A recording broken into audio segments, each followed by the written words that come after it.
have been getting rave reviews about your book.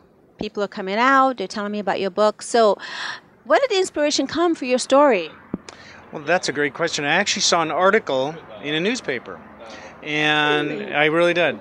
And I just cut it out and I put it up on the wall and thought about it for a few weeks, and some little trickle of an idea added to it. And I said, hey, there's a novel in here. All right, now you're going to be very intriguing for us. What was this article about?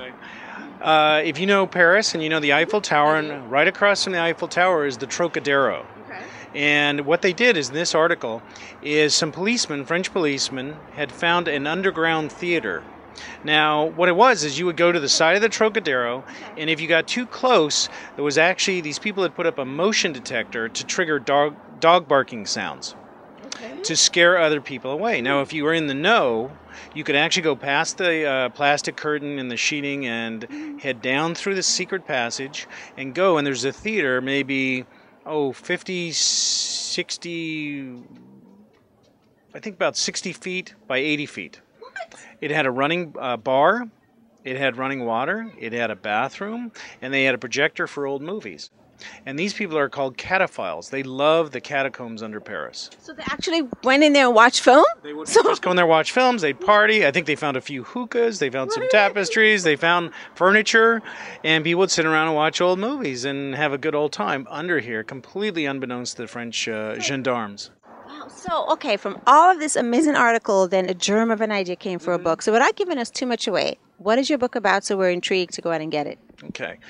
An American who works at the U.S. Embassy, and he has a couple good things, couple bad things. One is he can't really speak languages very well, but he's there in the embassy. Paris, oh my gosh! But he's an incredibly smart and hard worker, and unfailingly honest, which doesn't make him a lot of friends in some ways, and some very deep friendships in others. So he's tasked with a young American girl is murdered, and he's told to go get the police report. Well, he goes to the scene of the crime, starts asking questions, pulling on a few strings, chaos and danger ensue, and he becomes part of the investigation. I like it. It sounds like a really good film. I think it's, in fact, I worked for Luc Besson's company, and I'm kind of pursuing that avenue to see what's possible over there and shoot in Paris, which I can imagine would be terrific to do. I've shot in Paris before, too. So, well, I want a job with you. I'm coming. I want to report. I'm in. Paris, I love it. I can't argue with being in Paris, can you? As an author, is this your first, second, third book? Tell me about that. This is my third book. I actually wrote one called Stealing Thunder, which is a Tom Clancy-like thriller, which is an ominous 702 pages or something. So it's pretty thick. And that one is a global scope, from the South China Sea to Washington, D.C. to other parts of Asia. And then I wrote a book on counterterrorism, which I think you saw on the table in there, too, to help the troops. And anything we could do as Americans to help end this and do that. A lot of research, obviously, will go into your book. For this particular book today, how much research did you do and how much time did you spend on it? I did. Thank God for Google Maps. I'll say you one thing right there. I can actually drill down and kind of look at where one place is in relation to another. And I've been to Paris maybe 25 times. But there's always a question of what my friend called counting the steps.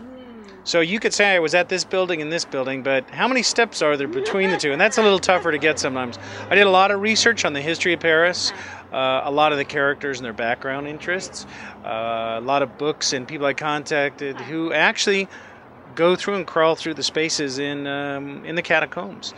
Talk to some people who are French police, try and get that flavor. A number of people in State Department and others. So I did a lot of research in checking this out. Yeah. So is there a romantic edge to the story of any kind? I mean, there's a sort of love in there or something, or? Well, the man loves his wife. Oh, he's married. Okay, well, that's good. That's good. Loves his wife and his kids, I'll say that. And there's kind of it is a murder mystery.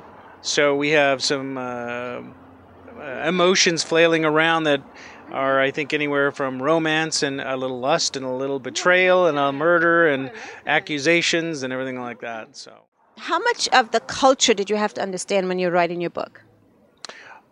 Quite a bit. There's a couple of things. One is that the French and the Americans have a great relationship in a lot of ways, and it can be a little antagonistic on the other, shall we say.